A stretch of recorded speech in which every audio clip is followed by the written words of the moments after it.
aussi, restez avec moi. Elles sont belles, elles sont bien nourries et elles sont prêtes. Certaines vaches de notre région ont la chance de participer au sommet de l'élevage de Clermont-Ferrand, un événement important pour elles et surtout pour la filière bovine. Muriel Bessard va nous en dire plus. Et puis ensuite, accrochez-vous parce que ça va déménager avec le feuilleton de la semaine. Même si ça paraît calme sur les images que vous voyez actuellement, l'ambiance est très rock'n'roll dans un moment grâce à la poudrière normale. Elle fête ses 20 ans.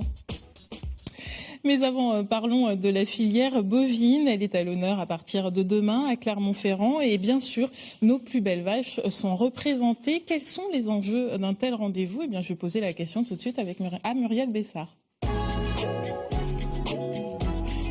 Bonjour Muriel. Bonjour Muriel. Alors, je le disais, donc demain, ouverture de ce fameux sommet de l'élevage dans le Puy-de-Dôme, un événement important donc pour la filière. Oui, c'est un des deux plus grands salons en France consacrés à l'élevage. L'autre, c'est celui de Rennes qui a eu lieu mi-septembre, qui est plus consacré à l'élevage laitier. Celui de Clermont-Ferrand a lieu en plein cœur du bassin dit allaitant, grand bassin d'élevage de la race charolaise. Et donc, c'est important. Et puis, il y a aussi beaucoup d'élevage laitier de vaches laitières qui seront présentes à ce salon. Pouvez-vous nous expliquer la distinction entre bovin lait, bovin viande et ce qu'est un éleveur allaitant? Alors, dans la filière bovine, il y a deux grandes familles. Les bovins lait, donc on élève à ce moment-là les animaux pour le lait. Le petit, il est retiré à sa naissance à la mère pour qu'on puisse profiter du lait. Les veaux sont ensuite vendus comme viande de boucherie, comme viande de veau. Seuls quelques génisses sont gardés pour renouveler le cheptel. Donc il y a trois races principales. Les plus connues sont la Primolstein qu'on connaît bien, race blanche et noire. On devrait voir, je pense, des images. On les voit, voilà. Oui. Ensuite, il y a la bretonne. Et puis, autre race à lait connue, la brune, qui, elle, est originaire de Côte d'Or et qui a une belle robe gris clair. L'autre famille, c'est celle des bovins viande et qui viennent d'élevages dits allaitants. Voilà, c'est la même chose. Allaitant, race à viande. Chez ces bêtes, c'est donc la viande et non pas le lait qui est intéressant. Donc le petit, lui, on va le laisser sous sa mère pour qu'il puisse téter, qu'il puisse grossir. Quand il est sevré, il va passer à l'herbe. On appelle ça l'engraissement. Ça se fait rarement chez nous parce que les pâturages ne sont pas assez intéressants. Ça se fait beaucoup en Italie, qui s'en est fait une spécialité. Chez nous, on va plutôt se consacrer à la naissance et à la sélection génétique pour obtenir des animaux qui vont être les plus gros et qui vont avoir le plus de chair possible puisque c'est la viande qui nous intéresse. Les principales races, la première, vous la voyez, c'est la reine chez nous en Bourgogne, c'est la charolaise. Il y a également la limousine avec une robe un petit peu plus foncée. Et puis la blonde aquitaine qui a une jolie robe toute claire. Voilà. Oui. Il existe également des races mixtes. Donc des vaches qu'on élève pour la viande et pour le lait. La plus connue, la Simmental, très connue en Franche-Comté. Il y a également la Montbéliarde et puis l'Aubrac. Bien sûr. Et on a également beaucoup entendu parler des éleveurs ces temps-ci qui ont manifesté.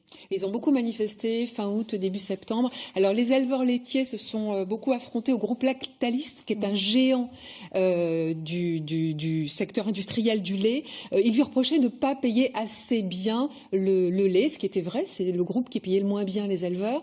Et sachant que les éleveurs sont confrontés à une crise assez forte depuis quelque temps, due à une baisse des exportations vers des pays comme la Chine ou la Russie. Et puis surtout, à la fin des quotas laitiers, depuis un peu plus d'un an, Bruxelles, vous savez, avait imposé des quotas, donc on ne pouvait pas produire plus d'un certain nombre de litres de lait. C'est terminé, donc depuis, il y a une surproduction et donc le prix du lait a baissé.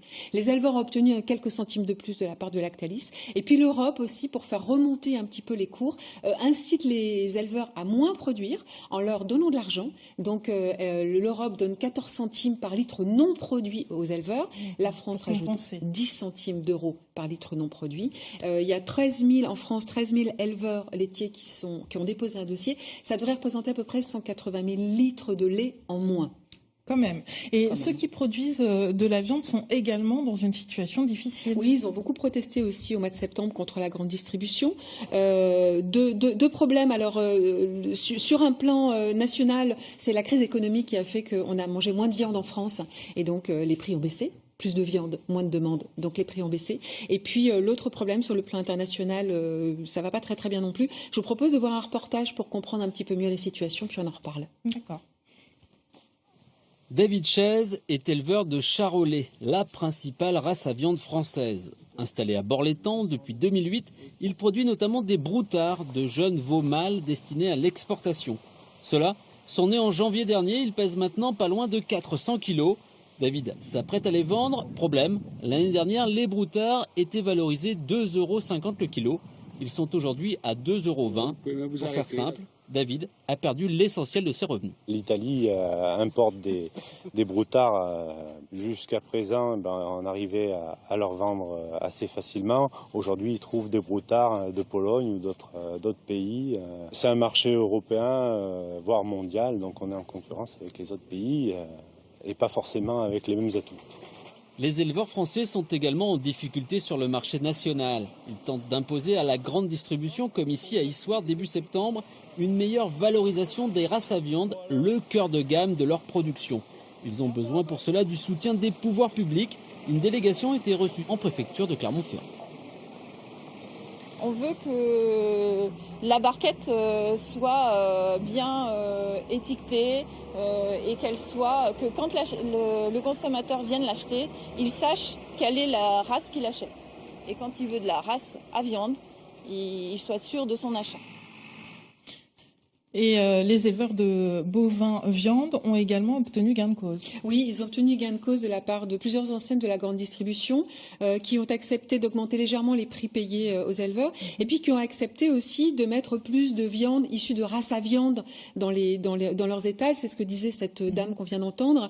Beaucoup d'enseignes vendent sous le nom viande bovine des vaches laitières de réforme en fait. Donc une viande moins chère mais aussi moins bonne. Et donc les enseignes de grande distribution se sont engagées à mettre un petit peu plus de race à viande dans leurs étals. Et puis donc à étiqueter, je suppose. Et à bien étiqueter correctement, évidemment. Donc quand on vous entend, finalement, la situation semble s'être apaisée. Les tensions se sont apaisées. En plus de ça, le gouvernement français a décidé d'augmenter le budget alloué à l'agriculture. Il y a eu une enveloppe supplémentaire de 700 millions d'euros pour l'année prochaine. L'Europe a également mis en place un fonds d'aide de 500 millions d'euros, dont 50 millions pour la France. Donc tout ça, c'est assez intéressant. Sachant toutefois que tous ces fonds sont destinés à aider toute l'agriculture, parce qu'il n'y a pas que l'élevage bovin qui ne va pas. Donc ça fera sûrement partie d'une autre chronique. Il y a des chances. D'accord, merci.